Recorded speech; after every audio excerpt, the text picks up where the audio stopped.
ದಿವ್ಯವಾಣಿ ದಿವ್ಯವಾಣಿ ದಿವ್ಯವಾಣಿ ದಿವ್ಯವಾಣಿ. ಆತ್ಮೀಯರೇ, ಈ ನಮ್ಮ ಜೀವನ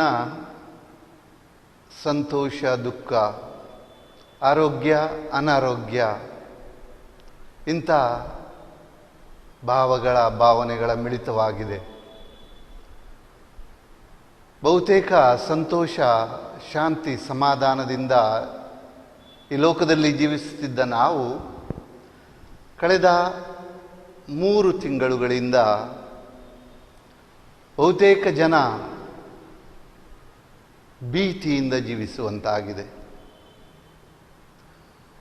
ವಿದೇಶದಲ್ಲಿ ಹುಟ್ಟಿ ನಮ್ಮ ಈ ದೇಶಕ್ಕೆ ಹರಡಿದ ಕೋವಿಡ್-19 ಅಥವಾ ಕೊರೋನಾ ವೈರಸ್ ಇದು ಇಡೀ ಮಾನವ ಕುಲವನ್ನು ಭೀತಿಗೆ ತಳ್ಳಿದೆ. ಕಂಡು ಕೇಳರಿಯದ ಇಂಥ ಒಂದು ವೈರಸ್ ನಮ್ಮ ಈ ಲೋಕಕ್ಕೆ ಬಹಳಷ್ಟು ನಷ್ಟವನ್ನುಂಟು ಮಾಡಿದೆ. ಸಣ್ಣ ಪ್ರಮಾಣದಲ್ಲಿ ಆರಂಭವಾದ ಹಾನಿ 3 ತಿಂಗಳು ಕಳೆಯುವಷ್ಟರಲ್ಲಿ ಬಹಳ ದೊಡ್ಡದಾದ ಅಪಾಯಕ್ಕೆ ನಮ್ಮನ್ನೊಡ್ಡಿದೆ. ಇವತ್ತಿನ ಮಟ್ಟಿಗೆ ಸಾಧಾರಣ 1,70,000 ಜನ ನಮ್ಮ ದೇಶದಲ್ಲಿ ಈ ವೈರಸ್ಗೆ ತುತ್ತಾಗಿದ್ದಾರೆ. ಸಾಧಾರಣ 5,000 ನಿರಪರಾಧಿ ಜೀವಗಳು ಈ ವೈರಸ್ಗೆ ಬಲಿಯಾಗಿವೆ. ಈ ಮಾಹಿತಿಯು ನಮಗೆ ಕಾಲಕಾಲಕ್ಕೆ ನಮ್ಮ ಮಾಧ್ಯಮಗಳು ನೀಡುತ್ತಾ ಇವೆ. ಇದರ ಬಗ್ಗೆ ನಾವೆಲ್ಲರೂ ತಿಳಿದುಕೊಂಡಿದ್ದೇವೆ. ಈ ವೈರಸ್ ಎಷ್ಟೊಂದು ಕ್ರೂರವಾದುದು, ಎಷ್ಟೊಂದು ಕಠಿಣವಾದುದು, ಎಷ್ಟೊಂದು ಭಯಂಕರವಾದದ್ದು ಮತ್ತು ಇದರ ಸೋಂಕು ಕೂಡ ಅಷ್ಟೇ ಅಪಾಯಕಾರಿಯಾದುದು ಎಂದು ನಮಗೆಲ್ಲರಿಗೂ ಗೊತ್ತಿದೆ. ಆದರೆ ಈ ವೈರಸ್ ಮತ್ತು ಅದು ತರುವ ಸೋಂಕು ಜನರಲ್ಲಿ ಎಷ್ಟು ಭೀತಿಯನ್ನುಂಟು ಮಾಡಿದೆಯೋ ಅದಕ್ಕಿಂತ ಹೆಚ್ಚಾದ ಭೀತಿಯನ್ನು ನಮ್ಮ ಈ ಲೋಕದಲ್ಲಿ, ನಮ್ಮ ಈ ದೇಶದಲ್ಲಿ ಹರಡಿದೆ ಇನ್ನೊಂದು ವೈರಸ್, ಸುಳ್ಳು ಸುದ್ದಿಗಳ ವೈರಸ್. ಕೊರೋನಾ ವೈರಸ್ನಿಂದ ಕಂಗೆಟ್ಟಿದ್ದ ಜನರು ಈ ಸುಳ್ಳು ಸುದ್ದಿಗಳು ಎಂಬ ವೈರಸ್ನಿಂದ ಹೈರಾಣಾಗಿ ಹೋಗಿದ್ದಾರೆ, ಬಹಳ ಕಷ್ಟದಲ್ಲಿದ್ದಾರೆ.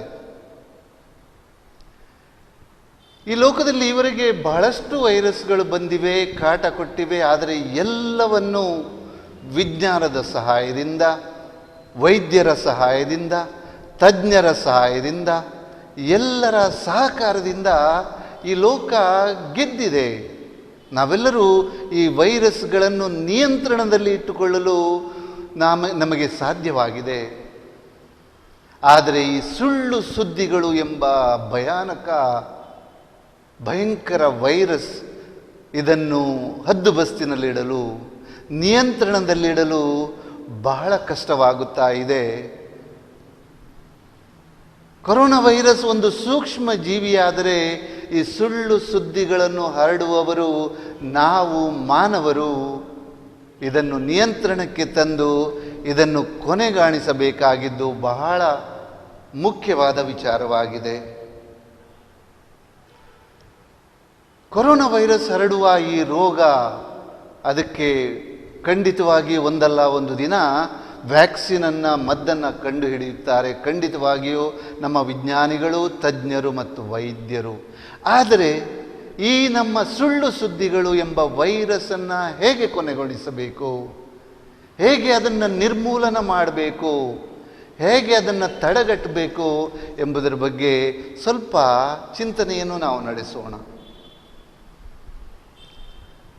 ಯಾವುದೇ ರೋಗ, ಯಾವುದೇ ಅನಾಹುತ, ಯಾವುದೇ ಕಷ್ಟ ಸಂಕಷ್ಟವನ್ನು ಯಶಸ್ವಿಯಾಗಿ ಎದುರಿಸಲು, ನಿರ್ಮೂಲನ ಮಾಡಲು, ತಡೆಗಟ್ಟಲು ಬೇಕಾದದ್ದು ಬಹಳ ಮುಖ್ಯ ಪರಸ್ಪರ ಸಹಕಾರ, ಒಗ್ಗಟ್ಟು.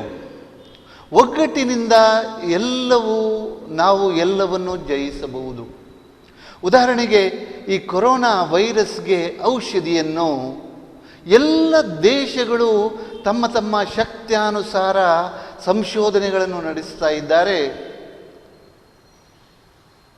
ಎಲ್ಲ ದೇಶಗಳ ತಜ್ಞರು, ವೈದ್ಯರು, ವಿಜ್ಞಾನಿಗಳು ಜೊತೆ ಸೇರಿದರೆ, ಖಂಡಿತವಾಗಿಯೂ ಸಹಕರಿಸಿದರೆ, ಖಂಡಿತವಾಗಿಯೂ ಇದಕ್ಕೆ ಅತಿ ಶೀಘ್ರ ಒಂದು ವ್ಯಾಕ್ಸಿನನ್ನು ಕಂಡು ಹುಡುಕಬಹುದು. ಇದು ನಿಜವಾದ ವಿಷಯವಾಗಿದೆ.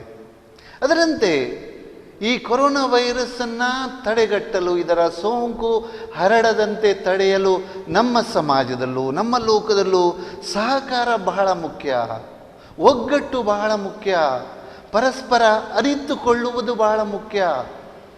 ಆದರೆ ವಿಪರ್ಯಾಸವೆಂದರೆ ಈ ಸುಳ್ಳು ಸುದ್ದಿಗಳಿಂದ ಇಂಥ ಒಂದು ಒಗ್ಗಟ್ಟು, ಇಂಥ ಒಂದು ಸಹಕಾರ ನಾಶವಾಗ್ತಾ ಇದೆ. ಪರಸ್ಪರ ನಂಬಿಕೆ ನಾಶವಾಗ್ತಾ ಇದೆ. ಇದನ್ನು ಹೇಗೆ ತಡೆಗಟ್ಟೋದು? ಈ ಸುಳ್ಳು ಸುದ್ದಿಗಳನ್ನು, ವಿಶೇಷವಾಗಿ ಈ ಕೊರೋನಾ ವೈರಸ್ ಸಂಬಂಧಿತ ಸುಳ್ಳು ಸುದ್ದಿಗಳನ್ನು ಹೇಗೆ ತಡೆಗಟ್ಟುವುದು? ಇದರ ಬಗ್ಗೆ ಚಿಂತನೆ ನಡೆಸೋಣ. ನಮ್ಮ ಈ ಭಾರತ ದೇಶದಲ್ಲಿ ಮೊದಲನೆಯ ಕೊರೋನಾ ಸೋಂಕು ಕಂಡು ಬಂದಿದ್ದು ಜನವರಿ 30ರಂದು 2020ನೇ ವರ್ಷ, ಇದೇ ವರ್ಷದಲ್ಲಿ. ಆ ಸೋಂಕು ಕಂಡು ಬಂದ ನಂತರ ಈ ಸುಳ್ಳು ಸುದ್ದಿಗಳ ಸೋಂಕು ಕೂಡ ಆರಂಭವಾಯಿತು. ಸುಳ್ಳು ಸುದ್ದಿಗಳು ಆರಂಭದಿಂದಲೇ ಇದ್ದವು, ಆದರೆ ಈ ಕೊರೋನಾ ವೈರಸ್ ಸಂಬಂಧಿತವಾಗಿ ಸುಳ್ಳು ಸುದ್ದಿಗಳು ಸಾಮಾಜಿಕ ಮಾಧ್ಯಮಗಳಲ್ಲಿ ಹರಡಲಾರಂಭಿಸಿದವು. ಜನರು, ಸಾಮಾನ್ಯ ಜನರು, ಅನೇಕರು, ಬಹುತೇಕ ಜನರು ಈ ಸುಳ್ಳು ಸುದ್ದಿಗಳನ್ನು ನಂಬಿ ಏನೇನೋ ಮಾಡಲಾರಂಭಿಸಿದರು. ಚಿಂತೆಯ, ದುಃಖದ ವಿಚಾರ ಎಂದರೆ ಈ ಸಾಮಾಜಿಕ ಮಾಧ್ಯಮಗಳ ಜೊತೆಯಲ್ಲಿ ನಮ್ಮ ಈ ಟಿವಿ ಮಾಧ್ಯಮಗಳು ಕೂಡ, ಚಾನೆಲ್ಗಳು ಕೂಡ ಸುಳ್ಳು ಸುದ್ದಿಗಳನ್ನು, ಮೂಢನಂಬಿಕೆಗಳನ್ನು, ತಪ್ಪು ತಿಳುವಳಿಕೆಗಳನ್ನು ಹರಡಲಾರಂಭಿಸಿದರು. ಈ ತಪ್ಪು ತಿಳುವಳಿಕೆ, ಸುಳ್ಳು ಸುದ್ದಿಗಳನ್ನು ಕೇಳಿದ ಜನರು ಭಯಭೀತಗೊಂಡು ಏನಾಗುವುದೋ ಎಂದು ಬಹಳಷ್ಟು ಭೀತಿಯಿಂದ ಕಂಗೆಟ್ಟರು. ಒಂದು ಕಡೆ ಕೊರೋನಾ ವೈರಸ್ನ ಆ ಅಪಾಯ, ಆದರೆ ಇನ್ನೊಂದು ಕಡೆ ಅದರ ಬಗ್ಗೆ ಸುಳ್ಳು ಸುದ್ದಿಗಳ ಈ ಭೀತಿ. ಈ ಮಾಧ್ಯಮಗಳು ರಂಗಿನ ಸುದ್ದಿಗಳನ್ನು, ಆಧಾರರಹಿತ ಸುಳ್ಳು ಸುದ್ದಿಗಳನ್ನು ಹರಡಲಾರಂಭಿಸಿದವು. ಏಪ್ರಿಲ್ ಮೊದಲನೆಯ ವಾರದಲ್ಲಿ ಅಷ್ಟರಲ್ಲೇ ಈ ಕೊರೋನಾ ವೈರಸ್ ಬಹಳವಾಗಿ ಹರಡಿತ್ತು. ಆಗೊಂದು ನಡೆದ ಘಟನೆ, ದೆಹಲಿಯಲ್ಲಿ ವಿಶೇಷವಾಗಿ ಆ ತಬ್ಲೀಗ್ ಸಮಾವೇಶ ಎಂಬ ಒಂದು ನಮ್ಮ ಮುಸ್ಲಿಂ ಬಾಂಧವರ ಕಾರ್ಯಕ್ರಮ. ಆ ಸಮಾವೇಶದ ಘಟನೆಯ ನಂತರ ಸುಳ್ಳು ಸುದ್ದಿಗಳು ಇಷ್ಟೊಂದು ಪ್ರಮಾಣದಲ್ಲಿ ಹರಡಿದವೋ, ಒಂದು ಸಮುದಾಯವನ್ನು ಈ ಕೊರೋನಾ ವೈರಸ್ ಹರಡಿದೆ ಎಂಬ ಆರೋಪವನ್ನು ಮಾಡುವಷ್ಟರ ಮಟ್ಟಿಗೆ ಈ ಸುಳ್ಳು ಸುದ್ದಿಗಳ ಹಾವಳಿ ತಲುಪಿತು. ಈ ಸುಳ್ಳು ಸುದ್ದಿಗಳು ಒಂದು ಸಮುದಾಯವನ್ನು ಇಂಥ ಒಂದು ಭಯಾನಕ ರೋಗಕ್ಕೆ, ವೈರಸ್ಸಿಗೆ ಕಾರಣ ಎಂದು ಅವರನ್ನು ಬಲಿಪಶುಗಳನ್ನಾಗಿ ಮಾಡಲಾಯಿತು. ಇದನ್ನು ಇನ್ನಷ್ಟು ಹೆಚ್ಚಾಗಿ ಮಾಡಿದ್ದು ಈ ಸುಳ್ಳು ಸುದ್ದಿಗಳು. ಇದರ ಬಗ್ಗೆ ತಿರುಚಿದ ವಿಡಿಯೋಗಳು, ಆಡಿಯೋಗಳು, ಚಿತ್ರಗಳು, ಬೇರೆ ಬೇರೆ ರೀತಿಯ ಸಂದೇಶಗಳು, ಸುಳ್ಳು ಸುದ್ದಿಗಳು ಎಲ್ಲ ಮಾಧ್ಯಮಗಳಲ್ಲೂ ಹರಿದಾಡಲಾರಂಭಿಸಿದವು. ಆತ್ಮೀಯರೇ, ಇಂಥ ಒಂದು ಪ್ರಕ್ರಿಯೆ, ಇಂಥ ಒಂದು ಘಟನೆ ಕೇವಲ ವೈರಸ್ನ ವಿರುದ್ಧ ನಮ್ಮ ಹೋರಾಟವನ್ನು ಸೋಲಿಸಲಿಲ್ಲ, ಬದಲಾಗಿ ನಮ್ಮ ರಾಷ್ಟ್ರದ ಐಕ್ಯತೆಯನ್ನೇ ಬಹಳ ಕಷ್ಟಕ್ಕೆ ಒಳಪಡಿಸಿದೆ ಎಂದು ನಾವು ಹೇಳಬಹುದು. ಪರಸ್ಪರ ಸಹಕಾರ, ಪರಸ್ಪರ ಒಗ್ಗಟ್ಟು ಇವುಗಳಿಗೆ ಬಹಳ ಬಾಧೆಯಾಯಿತು. ಈ ಸುಳ್ಳು ಸುದ್ದಿಗಳು, ಕೊರೋನಾ ವೈರಸ್ ಬಗ್ಗೆ ಹರಡಿದ ಸುದ್ದಿಗಳು ಅಥವಾ ಸುಳ್ಳು ಸುದ್ದಿಗಳು ವಿಧವಾದವು. ಈ ವೈರಸ್ನ ಮೂಲ, ಈ ವೈರಸ್ ಎಲ್ಲಿಂದ ಆರಂಭವಾಯಿತು, ಇದರ ಹರಡುವಿಕೆ, ಇದರ ಲಕ್ಷಣಗಳು, ವಾಸಿಯಾಗುವಿಕೆ, ಸರ್ಕಾರಿ ಪ್ರಕಟಣೆಗಳು, ವಿವಿಧ ತಜ್ಞರ ಅಭಿಪ್ರಾಯಗಳು, ಚಿತ್ರಗಳು, ವಿಡಿಯೋಗಳು, ಇನ್ನಿತರ ವಿಷಯಗಳನ್ನು ತಿರುಚಿ ತಪ್ಪಾಗಿ ಇದರ ಮಾಹಿತಿಯನ್ನು ಜನರಿಗೆ ನೀಡಲಾಯಿತು. ಸರಿಯಾದ ರೀತಿಯಲ್ಲ. ವೈರಸ್ ಹೇಗೆ ಆರಂಭವಾಯಿತು, ಹೇಗೆ ಹರಡುತ್ತದೆ, ಹೇಗೆ ಅದು ನಿಯಂತ್ರಿಸಬಹುದು, ಹೇಗೆ ವಾಸಿ ಮಾಡಬಹುದು, ಇದಕ್ಕಾಗಿ ಸರಿಯಾದ ಮಾಹಿತಿ ಬಹಳಷ್ಟಿದೆ.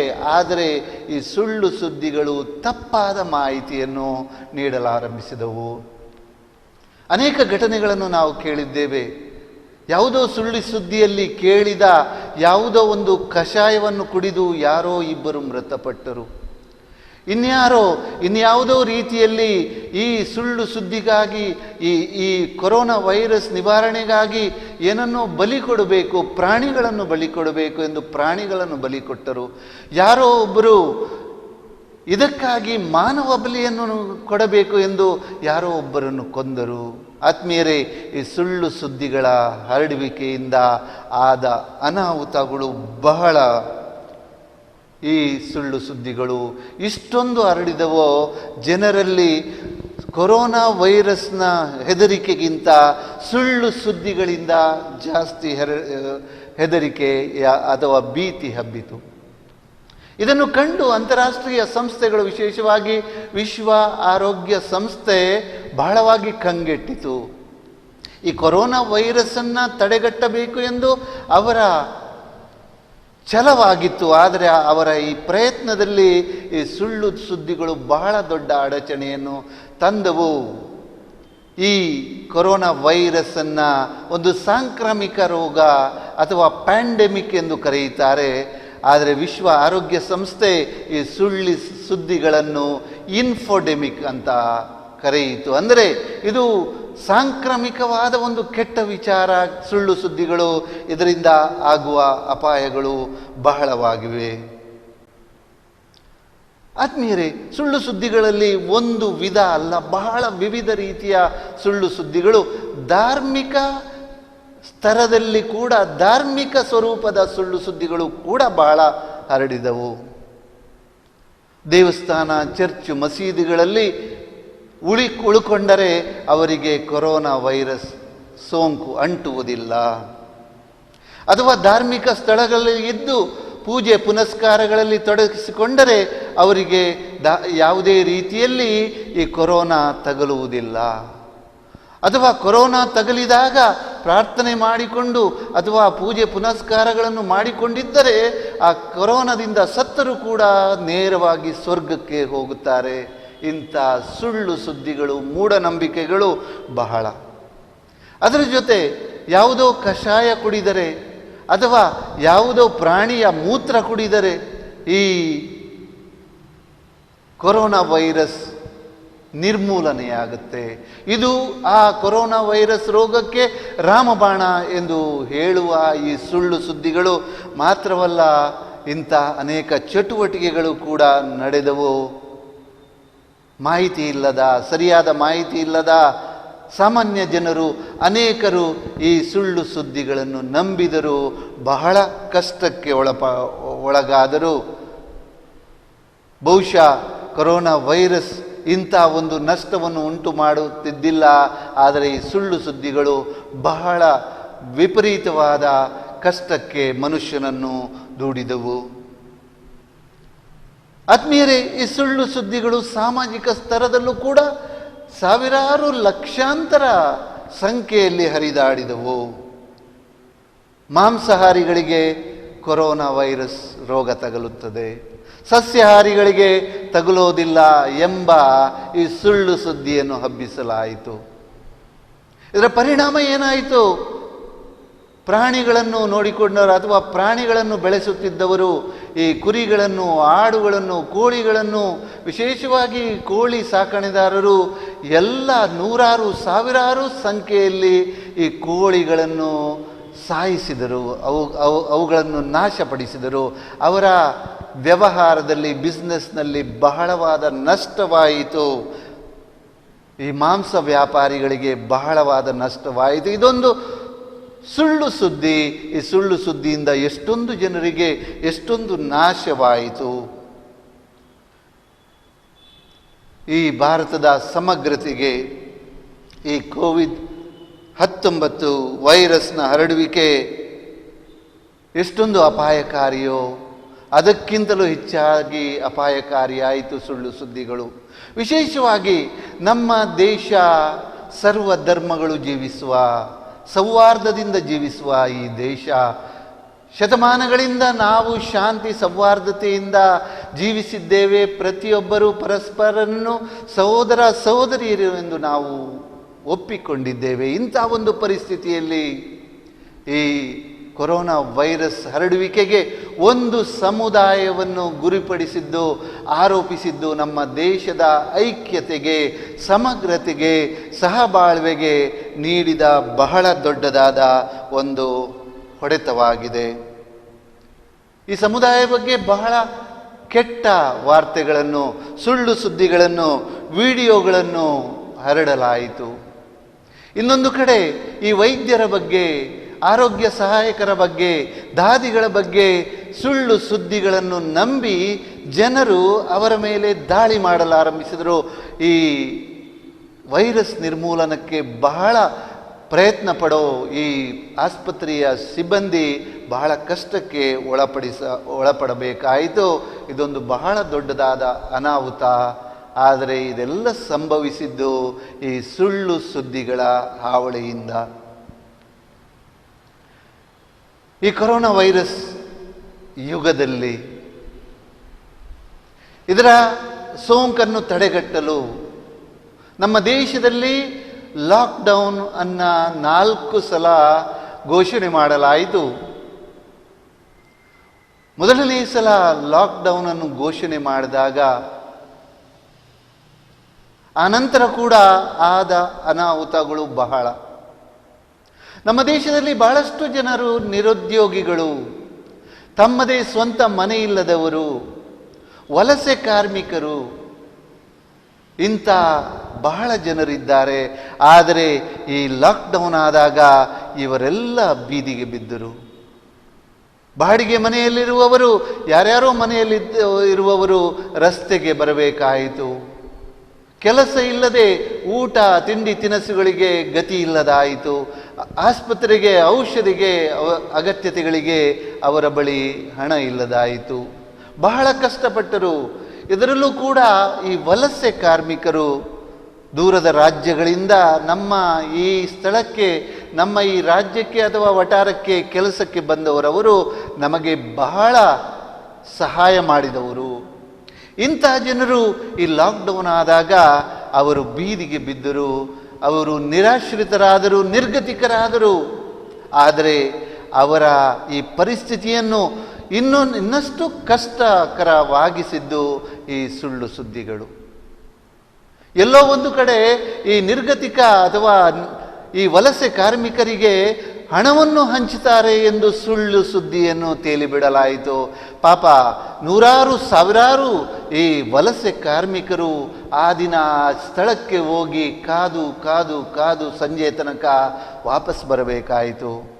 ಅಲ್ಲಿ ಹೋದಾಗ ಅಲ್ಲಿ ಸಾಮಾಜಿಕ ಅಂತರ, ಈ ಸೋಂಕು ಹರಡದಂತೆ ಮಾಡೋ ಯಾವ ಉಪಾಯಗಳು, ಮುಂಜಾಗ್ರತೆಗಳು ಇರಲಿಲ್ಲ. ಆ ವಲಸೆ ಕಾರ್ಮಿಕರು ಈ ಪರಿಸ್ಥಿತಿಗೆ ಒಳಪಡಬೇಕಾಯಿತು. ಕಾರಣ ಸುಳ್ಳು ಸುದ್ದಿಗಳು. ಅದೇ ರೀತಿ ಬಹಳಷ್ಟು ಜನ ದೂರದ ರಾಜ್ಯಗಳಿಂದ ನಮ್ಮ ಈ ರಾಜ್ಯದಲ್ಲಿ, ನಮ್ಮ ಈ ಪರಿಸರದಲ್ಲಿ ಇದ್ದವರು ತಮ್ಮ ಊರಿಗೆ ಹೋಗಲು ತಹತಹಿಸುತ್ತಿದ್ದರು. ಯಾರೋ ಸುಳ್ಳು ಸುದ್ದಿಯನ್ನು ತೇಲಿಸಿಬಿಟ್ಟರು. ಅವರಿಗಾಗಿ ಬಸ್ಸುಗಳನ್ನು, ರೈಲುಗಳನ್ನು ಸಿದ್ಧಪಡಿಸಲಾಗಿದೆ, ವ್ಯವಸ್ಥೆ ಮಾಡಲಾಗಿದೆ ಎಂದು ಸುಳ್ಳು ಸುದ್ದಿಯನ್ನು ತೇಲಿಬಿಡಲಾಯಿತು. ಈ ನಿರ್ಗತಿಕ ವಲಸೆ ಕಾರ್ಮಿಕರು ಸಾವಿರಾರು ಸಂಖ್ಯೆಯಲ್ಲಿ ರೈಲ್ವೆ ನಿಲ್ದಾಣಗಳಲ್ಲಿ, ಬಸ್ ನಿಲ್ದಾಣಗಳಲ್ಲಿ ಹೋಗಿ ಕಾದು ಕಾದು ನಿರಾಶೆಯಿಂದ ವಾಪಸ್ ಬರಬೇಕಾಯಿತು. ಮತ್ತೆ ಈ ಸೋಂಕು ಹರಡದಂತೆ ಇರೋ ಮುಂಜಾಗ್ರತೆಯ ಕ್ರಮಗಳನ್ನು ಕೈಗೊಳ್ಳಲಿಲ್ಲ, ಸಾಮಾಜಿಕ ಅಂತರವನ್ನು ಇಟ್ಟುಕೊಳ್ಳಲಿಲ್ಲ. ಈ ಅನಾಹುತಗಳಿಗೆ ಕಾರಣವಾಯಿತು ಈ ಸುಳ್ಳು ಸುದ್ದಿಗಳು. ಅದೇ ರೀತಿ ಈ ಕಾಲಕಾಲಕ್ಕೆ ನಮ್ಮ ಕೇಂದ್ರ ಸರ್ಕಾರ, ರಾಜ್ಯ ಸರ್ಕಾರ, ನಮ್ಮ ಜಿಲ್ಲಾ ಆಡಳಿತ, ಇನ್ನಿತರ ಸರ್ಕಾರಿ ಅಧಿಕಾರಿಗಳು ಬಹಳಷ್ಟು ಆದೇಶಗಳನ್ನು ನೀಡಿದ್ದವು ಬಹಳ ಮುಖ್ಯವಾದ ಆದೇಶಗಳು. ಯಾವ ರೀತಿ ನಾವು ನಡೆದುಕೊಳ್ಳಬೇಕು, ಯಾವ ರೀತಿ ನಮ್ಮ ಈ ಲಾಕ್ಡೌನ್ ದಿನಗಳಲ್ಲಿ ಕೊರೋನಾ ಸೋಂಕು ಹರಡದಂತೆ ನೋಡಿಕೊಳ್ಳಬಹುದು ಎಂಬ ಬಗ್ಗೆ ಇದ್ದ ನಿರ್ದೇಶನಗಳು. ಆದರೆ ಕಿಡಿಗೇಡಿಗಳು, ಸುಳ್ಳು ಸುದ್ದಿಗಳನ್ನು ಹಬ್ಬಿಸುವವರು ಈ ಆದೇಶಗಳನ್ನು ತಿರುಚಿ ಜನರ ದಾರಿ ತಪ್ಪಿಸಿದರು. ಬಹಳಷ್ಟು ಜನ ಇದರಿಂದ ಕಷ್ಟಪಟ್ಟರು. ಕಾರಣ ಈ ಸರ್ಕಾರಿ ಆದೇಶಗಳನ್ನು ತಿರುಚಲಾಗಿತ್ತು. ಇಂತಹ ವಿಧವಾದ ಸುಳ್ಳು ಸುದ್ದಿಗಳನ್ನು ನಾನು ಹೇಳ್ತಾ ಹೋದರೆ ಬಹಳಷ್ಟು ಸುಳ್ಳು ಸುದ್ದಿಗಳಿವೆ. ಆತ್ಮೀಯರೇ, ಸಾಮಾಜಿಕ ಮಾಧ್ಯಮಗಳು ಬಹಳ ಉಪಯುಕ್ತ. ಈ ಕೊರೋನಾ ವೈರಸ್ ಕಾಲದಲ್ಲೂ ಕೂಡ ನಮಗೆ ಬಹಳ ಮಾಹಿತಿಯನ್ನು ನೀಡುತ್ತವೆ. ಆದರೆ ಇದರ ಸದುಪಯೋಗ ಮಾಡಿಕೊಳ್ಳಬೇಕಾದ್ದು ನಮ್ಮ ಕರ್ತವ್ಯ. ವಿಶೇಷವಾಗಿ ಈ ಸಾಂಕ್ರಾಮಿಕ ರೋಗದ ಈ ಕಾಲದಲ್ಲಿ ಈ ಸಾಮಾಜಿಕ ಮಾಧ್ಯಮಗಳು, TV ಮಾಧ್ಯಮಗಳು ನಮಗೆ ಸರಿಯಾದ ಮಾಹಿತಿಯನ್ನು ನೀಡಬೇಕು. ಆದರೆ ವಿಪರ್ಯಾಸ, ಇದರಲ್ಲಿರೋ ಬಹಳಷ್ಟು ಜನ ಈ ಮಾಧ್ಯಮಗಳನ್ನು ದುರುಪಯೋಗಪಡಿಸಿಕೊಳ್ತಾ ಇದ್ದಾರೆ. ಇದರಲ್ಲಿ ನಾನು ನೀವು ಸೇರಿದ್ದೇವೆ. ಬಹಳಷ್ಟು ಮಾಹಿತಿಗಳು ಬರುವಾಗ ಅವು ಸರಿಯೋ ತಪ್ಪೋ, ಸುಳ್ಳು ಸುದ್ದಿಗಳೋ ಮಾಹಿತಿಯೋ ಎಂದು ತಿಳಿಯದೆ ನಾವು ಕಣ್ಣು ಮುಚ್ಚಿ ಅದನ್ನು ಬೇರೆಯವರಿಗೆ ಫಾರ್ವರ್ಡ್ ಮಾಡ್ತೇವೆ. ಅಥವಾ ಅನೇಕ ಸಲ ನಾವು ಯಾವ್ಯಾವುದೋ ವಿಚಾರಗಳನ್ನು, ತಪ್ಪು ಸುದ್ದಿಗಳನ್ನು ತಿಳಿದುಕೊಂಡು, ಸುಳ್ಳು ಸುದ್ದಿಗಳನ್ನು ತಿಳಿದುಕೊಂಡು ಪರರಿಗೆ ತಪ್ಪು ಮಾಹಿತಿಯನ್ನು ನೀಡುತ್ತೇವೆ. ಈ ಕೊರೋನಾ ವೈರಸ್ ವಿರುದ್ಧ ಹೋರಾಡಬೇಕಾದರೆ ತಜ್ಞರು, ವೈದ್ಯರು, ವಿಜ್ಞಾನಿಗಳು ನಮಗೆ ಬಹಳ ಸಹಾಯಕಾರಿ. ಅದೇ ರೀತಿ ಈ ತಪ್ಪು ಅಥವಾ ಸುಳ್ಳು ಸುದ್ದಿಗಳ ವಿರುದ್ಧ ಹೋರಾಟ ಕೂಡ ಬಹಳ ಮುಖ್ಯವಾಗಿದೆ. ಆತ್ಮೀಯರೇ, ಈ ಯುದ್ಧ, ಕೊರೋನಾ ವೈರಸ್ ವಿರುದ್ಧದ ಈ ಯುದ್ಧ ಬೇಗನೆ ಅಂತ್ಯಗೊಳ್ಳುವ ಯುದ್ಧವಲ್ಲ ಎಂದು ವಿಜ್ಞಾನಿಗಳು, ವೈದ್ಯರು ಹೇಳಿದ್ದಾರೆ.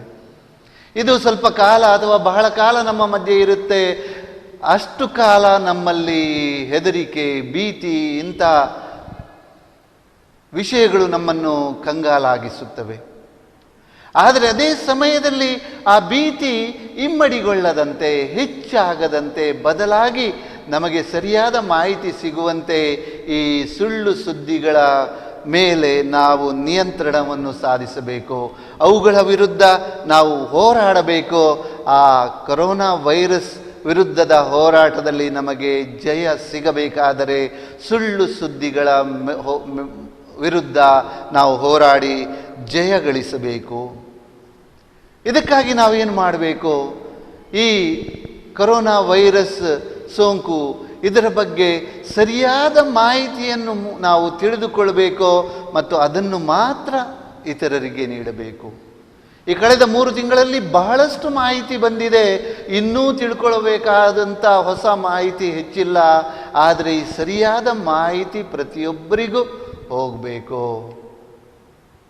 ಯಾವುದೇ ತಪ್ಪು ಮಾಹಿತಿ, ಸುಳ್ಳು ಸುದ್ದಿ ಇತರರಿಗೆ ಹೋಗಬಾರ್ದು. ಉದಾಹರಣೆಗೆ, ಈಗ ಲಾಕ್ಡೌನ್ ಸಡಿಲಗೊಂಡು ಜನರು ಅಂಗಡಿಗಳಿಗೆ, ಮಾರ್ಕೆಟ್ಗೆ ಹೋಗುವಾಗ ಅವರನ್ನು ಈ ಅಂಗಡಿಗೆ ಹೋದರೆ ಸೋಂಕು ಹರಡುತ್ತೆ, ಈ ಹೋಟೆಲ್ಗೆ ಹೋದರೆ ಸೋಂಕು ಹರಡುತ್ತೆ, ಇದನ್ನು ಮಾಡಿದರೆ ಸೋಂಕು ಹರಡುತ್ತೆ, ಇಂಥ ಹೆದರಿಕೆ ಅಥವಾ ಭೀತಿಯನ್ನು ಅವರಲ್ಲಿ ನಾವು ಹಾಕಬಾರದು. ಬದಲಾಗಿ ಸರಿಯಾದ ರೀತಿಯಲ್ಲಿ ಈ ವೈರಸ್ ಹರಡೋ ಬಗೆ ಹೇಗೆ ಎಂದು ವೈದ್ಯರು ಹೇಳುವ ವೈದ್ಯಕೀಯ ಈ ವೈಜ್ಞಾನಿಕ ಮಾಹಿತಿಯನ್ನು ನಾವು ತಿಳಿದುಕೊಳ್ಳಬೇಕು, ಇತರರಿಗೆ ಇದನ್ನು ನೀಡಬೇಕು. ಆತ್ಮೀಯರೇ, ಈ ಹೋರಾಟದಲ್ಲಿ, ಕೊರೋನಾ ವೈರಸ್ ವಿರುದ್ಧದ ಹೋರಾಟದಲ್ಲಿ, ಅದೇ ರೀತಿ ಕೊರೋನಾ ವೈರಸ್ನ ಸೋಂಕು ಮತ್ತು ಹೆದರಿಕೆಯನ್ನು ಇನ್ನಷ್ಟು ಇಮ್ಮಡಿಗೊಳಿಸುವ ಈ ಸುಳ್ಳು ಸುದ್ದಿಗಳು ಎಂಬ ವೈರಸ್ನ ವಿರುದ್ಧದ ಈ ಹೋರಾಟದಲ್ಲಿ ನಮ್ಮೆಲ್ಲರ ಸಹಕಾರ ಅಗತ್ಯ ಇದೆ. ನಮ್ಮೆಲ್ಲರ ಒಗ್ಗಟ್ಟು ಬಹಳ ಅಗತ್ಯವಿದೆ. ಜೊತೆಯಾಗಿ ಈ ಸುಳ್ಳು ಸುದ್ದಿ ಎಂಬ ವೈರಸ್ಸನ್ನು ನಾವು ನಾಶಪಡಿಸಬಹುದು. ನಾವೆಲ್ಲರೂ ನಮ್ಮ ಕರ್ತವ್ಯವನ್ನು ಮಾಡೋಣ. ಸರಿಯಾದ ಮಾಹಿತಿಯನ್ನೇ ಹಂಚೋಣ, ತಪ್ಪು ಮಾಹಿತಿಯನ್ನು ಹಂಚದಿರೋಣ. ಸುಳ್ಳು ಸುದ್ದಿ ಎಂಬ ವೈರಸ್ನಿಂದ ದೂರವಿರೋಣ. ಹೀಗೆ ಮಾಡಿದರೆ ಖಂಡಿತವಾಗಿಯೂ ಆದಷ್ಟು ಬೇಗ ಈ ಕೊರೋನಾ ವೈರಸ್ಗೆ ಒಂದು ವ್ಯಾಕ್ಸಿನ್ ಔಷಧಿ ಕಂಡುಹಿಡಿದು ನಮ್ಮ ಈ ಲೋಕ ಮತ್ತೆ ನಾವು ಸಂತೋಷದಿಂದ, ಆನಂದದಿಂದ, ಸಹಬಾಳ್ವೆಯಿಂದ, ಶಾಂತಿ ಸಮಾಧಾನದಿಂದ ಜೀವಿಸುವಂತೆ ಆಗುವುದು ಎಂಬುದರಲ್ಲಿ ಯಾವುದೇ ಸಂದೇಹವಿಲ್ಲ ಎಂದು ಹೇಳ ಬಯಸ್ತೇನೆ. ದಿವ್ಯವಾಣಿ